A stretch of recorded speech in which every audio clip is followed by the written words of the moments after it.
Amigos televidentes del canal Zoom, les damos la más grata bienvenida. Qué rico que están con nosotros, acompañándonos a través de nuestra señal satelital, del streaming y de los diferentes videos en YouTube. Nuestra invitada de hoy, la profesora Olga Grau. Profe Olga, bienvenida, qué grato que está con nosotros. Muchas gracias, para mí también es algo muy grato estar con ustedes compartiendo este programa, esta manera de trabajar que ustedes tienen, de entrevistar a personas y conversar con ellas. Bueno, esa ponencia suya maravillosa me motiva una primera pregunta como para calentar, como de arranque, y es ¿cómo recuerda su infancia? ¿Y qué significó llegar a la mayoría de edad? Un poco ahí como para calentar esa época. Yo le tengo mucho cariño a mi infancia porque me dio un saber particular. ¿En qué sentido? Yo vivía en un barrio popular donde acontecían muchas cosas que eran bastante sorprendentes para mí como niña.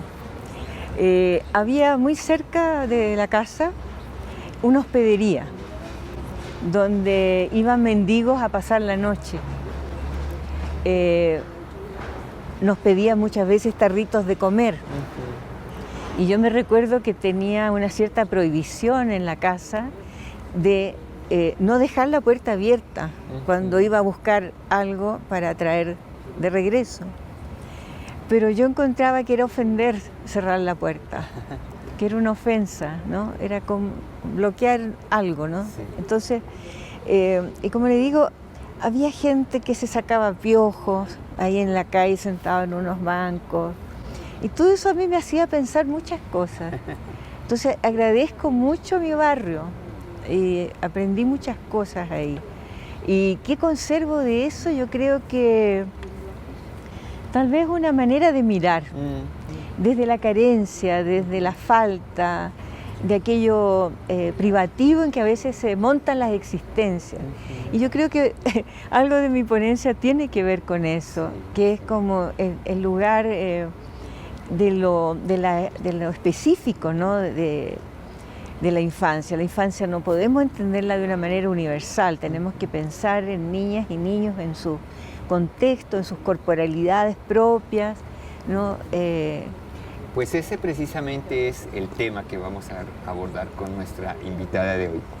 Conozcamos entonces a la profesora Olga Grau, que es especialista en infancia, filosofía y ciudadanía.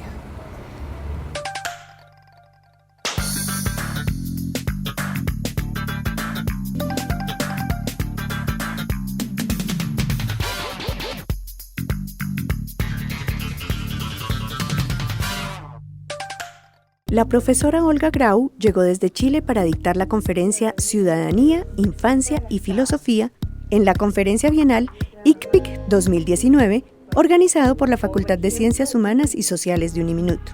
Este año, el Consejo Internacional de Investigación Filosófica con Niños ICPIC ha titulado su encuentro Filosofía para y con niños y el ciudadano agente, por lo que el tema que nos presenta la profe Grau se torna de vital importancia. Y es que precisamente la experticia de nuestra invitada de hoy, Oiga Profe, está muy relacionada con pensar la ciudadanía desde la infancia e intentar pensar tanto lo público como lo privado para que sean espacios de protección y reduzcan al mínimo las posibilidades de vulneración que muchas veces se dan en el propio sentido ciudadano de la infancia. Algunos de los artículos publicados por la profesora Olga Grau son De tablas rasas a sujetos encarnados, La infancia de una escritura y el libro Cosas y Palabras. La profesora Olga Grau es nuestra invitada de hoy en Oiga Profe.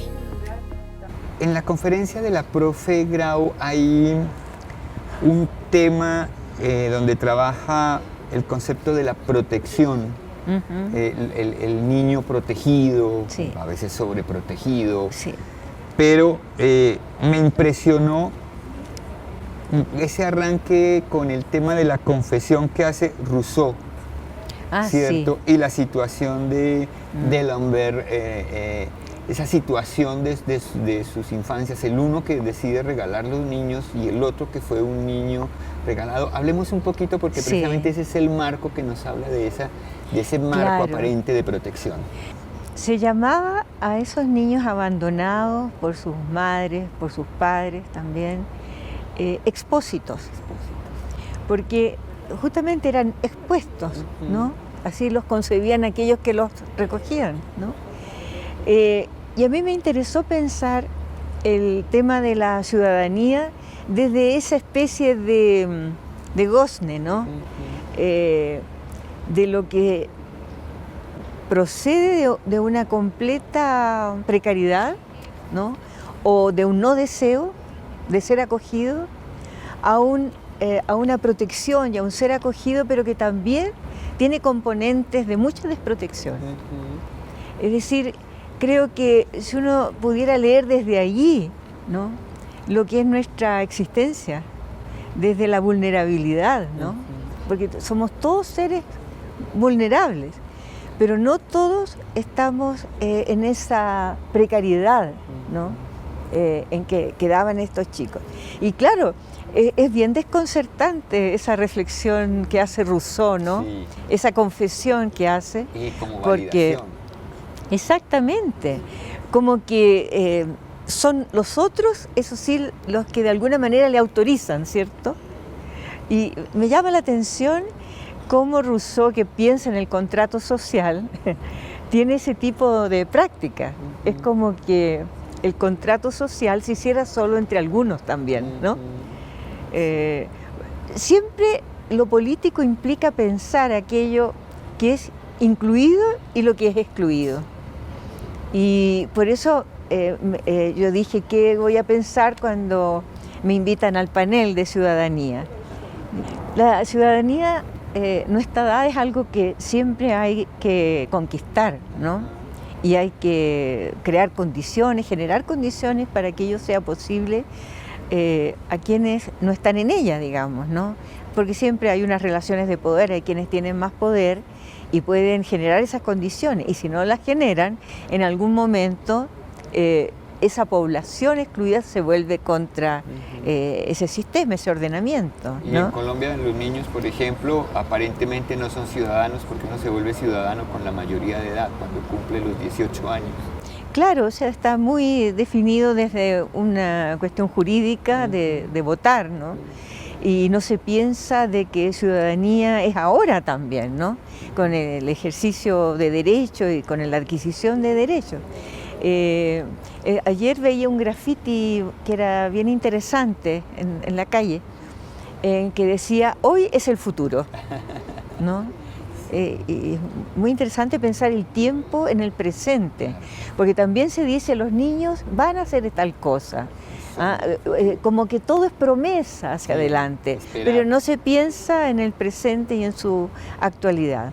Pero también había una figura, ¿no?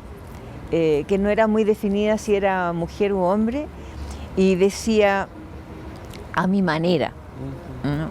Que también da cuenta de la diferencia, de la necesidad de reconocer la diferencia, que es algo que nos cuesta. Ahí hablando de esa diferencia, ¿cómo le ha ido con los lingüistas?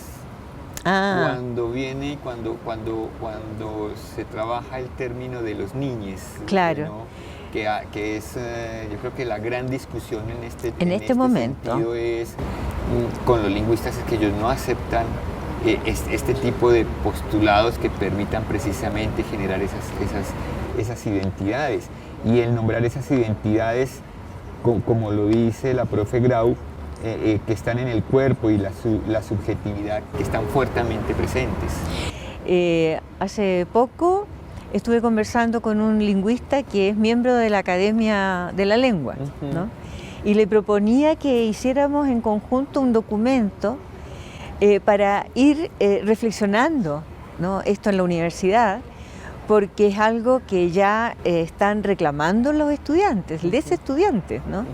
Hace poco tuvimos un paro y una toma donde participaba, hay que empezar a tener mucho cuidado con cómo dice uno las cosas, les directores o les representantes de la asamblea de les disidentes sexuales. Entonces nos exige, nos desafía a poner mucha atención en cómo nombramos, porque si nosotras nombramos como los estudiantes, aquellos estudiantes que están en esta otra postura, es como que los dejamos fuera. Entonces, si queremos hacer ciudadanía, tenemos que también ser bastante cautelosos con las maneras de nombrar, porque también la realidad se juega en el lenguaje. Sí, claro. El lenguaje hace realidad y la realidad se manifiesta en el lenguaje. Entonces, es un asunto de interés, ¿no? En este momento, en que vamos a ir trabajando en eso y irá saliendo alguna publicación al respecto después. Volvamos un poco a la protección, lo público y lo privado, Sí. lo de adentro y el afuera. Sí. Estar expuesto, estar protegido. Estas dicotomías tan fuertes. Sí, yo propongo pensarlo no en términos dicotómicos, ¿no? y binarios, porque, por ejemplo, en la familia se está muy desprotegido también, ¿no? Como que hay una cierta ideología, podríamos decir, de la familia, en que se pretende que en la familia estamos todos muy bien acogidos, y eso no es así. Esa es la ironía, porque eso Claro. es el lugar privado, el lugar donde se supone que no tiene ninguna vulneración. Claro, se supone, por ejemplo, que también estas instituciones de protección van a dar protección y tampoco se cumple. Por eso insisto yo en esta idea de que todos, todas estamos en una cierta vulnerabilidad en el existir, ¿no? Y en estas precariedades que cada cual tiene. Entonces la protección, ¿desde dónde surge? ¿Cómo se puede proteger? ¿Y qué significa proteger también, no? Yo pienso más bien en el cuidarnos, ¿no? En el cuidarnos mutuamente, poder considerar a las otras personas en una reciprocidad, ¿no? Pero legítima, realmente, no la fantaseada nuevamente, la ideológica, ¿no? Porque tenemos tanta carga ideológica. Entonces se habla mucho del reconocimiento de la ciudadanía, pero lo importante son las prácticas cotidianas. En filosofía, en nuestra historia de filosofía en Chile, tuvimos un excelente pensador, Humberto Giannini, y él trabajó mucho con la idea de la cotidianidad, ¿no? Y él era una persona que pensaba la ética no de una manera, digamos, tan abstracta. Tenía elaboraciones conceptuales bien profundas, ¿no? Pero él era carne viviente, ¿no? De una ética que tenía que ver con ese reconocimiento. Y ese reconocimiento pasa de alguna manera por no juzgar. Nosotros somos, en general, tendemos a ser muy enjuiciadores, Sí, ¿no? y A juzgarnos, a tomar distancia, en vez de tratar de entender ese planteamiento que puede que nos abra a un lugar que no sabíamos, y que esa persona, por su propia biografía y experiencia, la ha vivido, ¿no? Aquí hay una parte que además me sonó, hablando de la inspiración, muy poética, porque nos dice la profe Olga, lo público produce modalidades de lo privado y lo privado incide en lo público. Uno resuena en el otro, aún en el silencio. Claro. Bueno, yo las primeras reflexiones que hice en esto de salir de la dicotomía de lo público y lo privado fue desde las teorías de género, desde las teorías feministas, ¿no? Sí. Porque justamente, ¿cierto?, se tenía tan clausurado el espacio de lo privado, donde acontecía violencia, Sí. ¿no? Pero de eso no se hablaba, ¿no? Se mantenía en un silenciamiento y una invisibilidad. No se le daba palabra y no se le daba tampoco forma de imagen, ¿no? Entonces tuvo que acontecer una suerte de rebelión, ¿cierto?, de las mujeres, para que se empezara a considerar aquello que era privado como un problema público, un problema cultural, un problema social, un problema político. Y también lo público se infiltra en lo privado desde sus propias violencias también, desde sus exclusiones. O sea, si hay tal violencia en el espacio privado, porque también la hay en el espacio público, que enseña ciertas formas del poder y autoriza, ¿cierto?, al sentimiento viril a ejercer poder de una cierta manera, pero también ese poder viril se ejerce de maneras más sofisticadas también en el afuera público. Claro, hay un transitar de un lado a otro, ¿no?, que va mostrando que las fronteras no son nítidas, ¿no?, sino que más bien hay unos vasos comunicantes, ¿no? Y ver esa complejidad yo creo que nos sirve para mirar posibles procesos de modificación, de transformación cultural. La profesora Olga Grau, en su ponencia De infantes expósitos a infantes ciudadanos, nos trae a colación un capítulo de lo que ocurría anteriormente con los bebés cuyos padres no podían o no querían criar. Ellos eran entregados a una institución que suponía una pretensión de seguridad desde lo público y se les daba el nombre de expósito. Muchas veces la decisión no dependía de la madre misma, sino de personas cercanas a ella. En su condición de hallados, además del nombre de expósitos, se les daban otros tales como del arroyo, del campo, del río, entre otros nombres, que aseguraban el anonimato de su procedencia. En pleno siglo de las luces, cuenta la profe Grau en su conferencia, Rousseau convence a Teresa, su mujer, de dejar en la casa de expósitos de París a los hijos que han procreado, pues eso era lo usual entre personas amables y muy buenos sujetos. El mismo Rousseau, padre del contrato social, en sus memorias explica: «He aquí la salida que yo necesitaba. Me resolví a seguirla gallardamente sin el menor escrúpulo», lo que muestra claramente que los derechos no cubrían a todas las personas. Otro caso que menciona la profe Grau es el del enciclopedista de Allenberg, contemporáneo de Rousseau, que fue un bebé expósito. Recién nacido, fue abandonado en la puerta de la iglesia de Saint-Jean-le-Rond, de ahí su nombre, Jean le Rond. Esta costumbre, válida en el momento que luego fue cuestionada fuertemente, fue desplazando la responsabilidad de los padres al Estado, hecho que quedó registrado en los archivos de las casas de huérfanos, hospicios y centros públicos de acogida.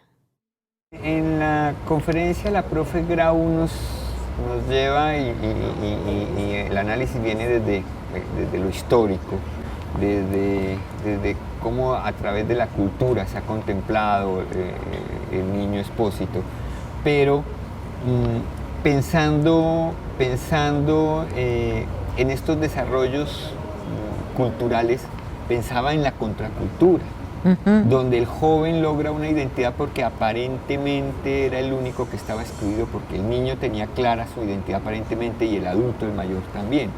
Pero un poco lo que también nos expone la profe Grau es que si bien es cierto, se reconocía la identidad del niño como infante, como que estaba creciendo, pues también era tratado como objeto, no como sujeto. Exactamente, claro. Es que también ahí entramos en esto que llamamos este campo ideológico, ¿no?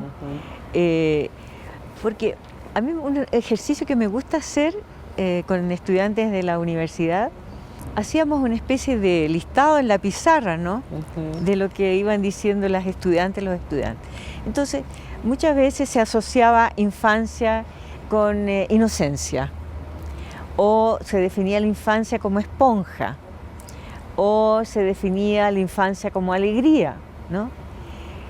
Y todo eso para mí son maneras particulares en que se pueda vivir la infancia, pero no es así necesariamente. Entonces, ¿cómo buscar una palabra, un concepto que pudiera nombrar mejor lo que era la infancia, ¿no? Y es como un desmontaje crítico en ese sentido. Y creo que hay mejores palabras como, por ejemplo, apertura, ¿no? Yo creo que la infancia se puede definir como una disposición a estar abierto al mundo, porque uno lo ve, ¿no? En las chiquitas y los chiquitos son eso, ¿no? Una disposición de apertura a mirarlo todo, a saber las cosas, a relacionar las cosas. Las preguntas insistentes van en ese sentido, ¿no? Entonces yo creo que eso se daría aún en niños muy precarizados, niñas precarizadas, ¿no? Como de una cierta atención porque el mundo se les está ofreciendo. E incluso cuando estamos cerca de niños y niñas, podemos volver a aprender de ellos y ellas mismas esa disposición a la apertura, ¿no? La infancia no deberíamos perderla nunca, ¿no? Una de las invitaciones es a romper esas inercias del proteccionismo. Vivimos como en un mundo de la adultocracia, que nos nombra Claro. el profe Grau. Sí, adultocracia. Se me ocurre esa palabra porque, como digo, estamos siempre en relaciones de poder, ¿no? O sea, necesariamente es así. Entonces, el poder de los adultos y las adultas pesa mucho sobre la infancia, sobre las niñas y los niños, porque es como que quisiéramos sustituirlos, ¿no? Y eso ya marca una violencia tremenda, ¿no? En restarles parte de su existencia, ¿no? Y muchas veces no comprender y no darnos el tiempo necesario a comprender la génesis de su disconformidad o de sus deseos o de sus representaciones propias, ¿no? Que van haciendo y van construyendo del mundo, porque ahí es una impresionante velocidad como están constituyendo mundo. Si se lograra la construcción de una infancia ciudadana, una infancia en ciudadanía, se lograría una tremenda riqueza para el mundo. La profe Olga Grau hace la comparación de cuando las mujeres accedieron a la educación, a la escritura, a las representaciones de poder y lograron ampliar el mundo. Eso mismo ocurriría si se diera lugar a la expresión de niños, niñas y niñas, término en el que insiste que en 2 décadas más va a ser bien importante. ¿Pero qué tenemos que hacer para que esto pueda ocurrir? La profe Grau nos dice que hay que replantear lo que estamos haciendo en educación, volver a problematizar lo que significa una escuela, lo que significan las universidades, porque las universidades también reproducen formas de saber, relaciones de poder, pensamientos binarios, pensamientos dicotómicos. Algo que nos ayudaría mucho a propiciar estas condiciones de ciudadanía en la infancia es que de alguna manera nos acerquemos al pensamiento poético que tienen las niñas y los niños. Un pensamiento que no está estructurado binariamente, pero que los adultos se lo hacemos saber, se lo imponemos. Descubrimos que hay un pensamiento poético en el sentido que es metafórico, es analógico, no tiene esa racionalidad clasificatoria de separación de los adultos. Por ejemplo, una hoja en el jardín puede ser un avión, el bulbo de una planta puede ser un enanito que además cobra vida. Esa imaginación que además nos recuerda una de las consignas de mayo del 68, la imaginación al poder, es la que habría que traer a nuestras lógicas políticas, declara la profesora Olga Grau. Hay un libro de un profesor uruguayo que durante muchos años recogió las frases que los niños decían en las diferentes clases. Y el título del libro, a raíz de una de las frases, es ¿qué porquería es el globo?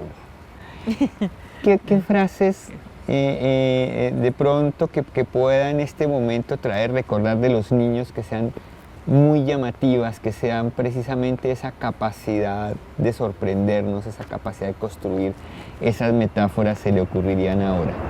Yo me acuerdo de un chiquito que en un momento estaba frente a un espejo, ¿no? Y se preguntaba, cuando yo hablo, ¿también habla? Claro, se fija donde no están los límites tan separadores, ¿no? de lo que es el reflejo y la realidad, por ejemplo, en este caso, ¿no? Si acaso el reflejo puede ser lo real también y lo real el reflejo. Y también recordaré siempre a Franco, de 4 años, cuando yo trabajé 2 años en un jardín infantil, ¿no?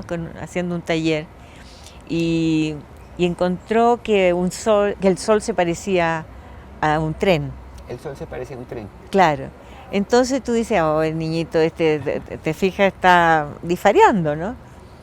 Y preguntándole por qué se parece, en qué se parece el sol al tren, dice, los dos van por un riel. Uy, qué maravilla, qué lógica tan gigantesca. Claro, ahí se está dando cuenta de una analogía riquísima, ¿no? Que está pensando en la elipse del sol, ¿no? Y también en el círculo del trencito, o en la elipse del trencito. Y te quedan grabados para siempre y uno recurre a esos recuerdos tan hermosos porque realmente te han enseñado, te han mostrado de una manera el mundo, ¿no?